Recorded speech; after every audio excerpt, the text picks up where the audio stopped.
Gonna watch an episode of The Sopranos tonight before starting to write to get in the headspace. I got my speakers ready to play my 70s playlist, and then I think it's pretty much complete, to be honest. I got 93 pages, pretty complete story. I can't think of anything else to add to it.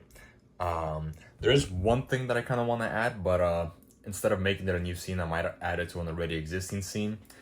And yeah, and then I guess once the script is finished, I'll post more videos talking about what my whole plan with this script is. This is my second feature film. It's 70s period piece set in 1979. It's a coming of age / mobster movie. Heart of Glass, named after the song by Blondie. So I guess in the next clip, a couple of hours from now, it's 6:22. I'll see if I added anything new or if I changed anything. And I'll let you guys know. And then it's on to the next process, which is figuring out how to get this film made. I wanted to show you guys real quick the playlist that I have. I have one playlist, which is the songs that I want in the film. Now this playlist, this film is really written around the songs, and the songs are very specific to certain scenes and the way that certain events happen. So this is a playlist that's actually like kind of like the soundtrack to the film. And this other playlist is just a mix of songs that I'm not sure if all these songs are from before 1979. Some might be from the 80s, but pretty much songs that I play while I'm writing the script to kind of like get me in that mood. Got some ABBA playing. Now we're gonna start writing.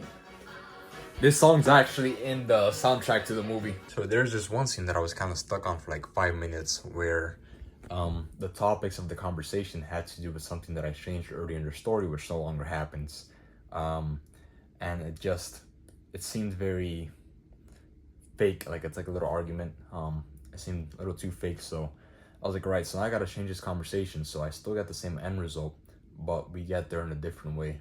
So I used this scene to develop a sort of resentment that my character has towards another character, because it's like a build-up towards something that happens later in the script. Every time I try to get a chance to insert something where it's like that character is disrespecting me, so that in the future when something happens, it makes a lot more sense.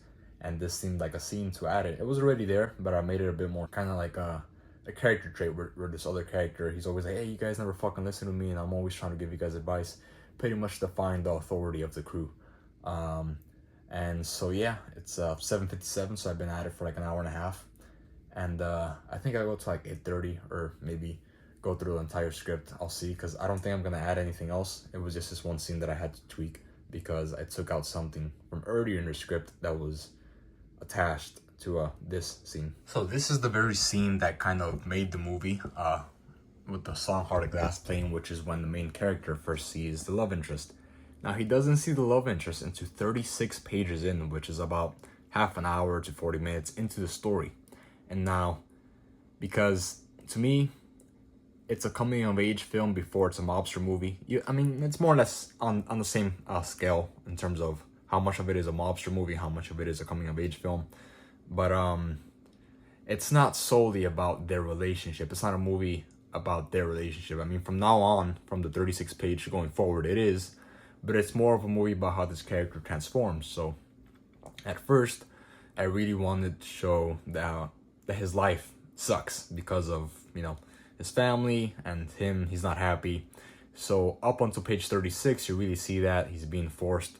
Now he just turned 18. He's being forced into being part of the mob family as well. And his dad wants him to help out, blah, blah, blah. His life's miserable. He just wants to get the hell out of there. And then, so I really wanted to like ingrain that into the audience. And be like, all right, this kid's like, you know, he's got nothing going for him.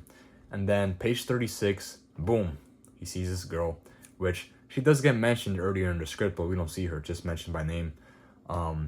His mom's asking him, like, who does he plan on asking out to prom, blah, blah, blah. You know, regular at-home parent talk. And then from the point he sees her, it's like, poof, his life transforms. It goes from, now he has something to look forward to, which before he didn't. And then from page 36 forward, I don't mind introducing the love interest at page 36, because from there forward, most of the scenes are of them two.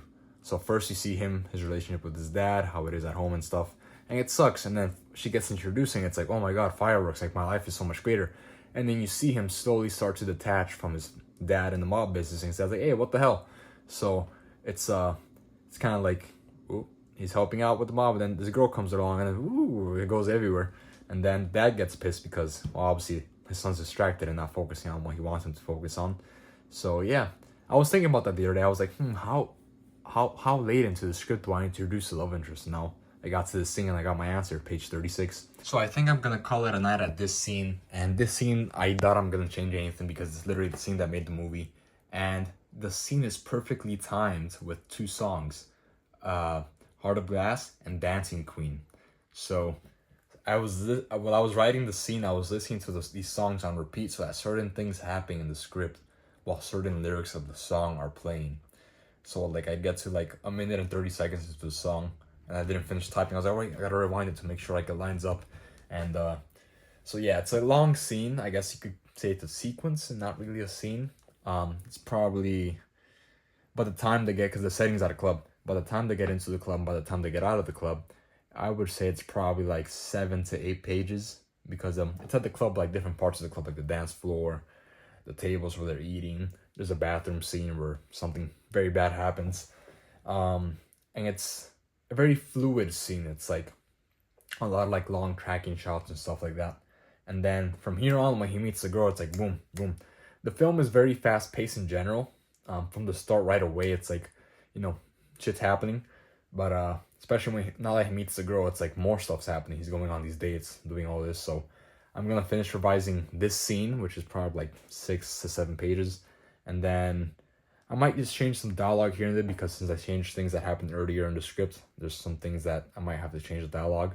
But the scene itself is gonna be untouched because it's very tailored to the timing of these two songs, Heart of Glass and Dancing Queen.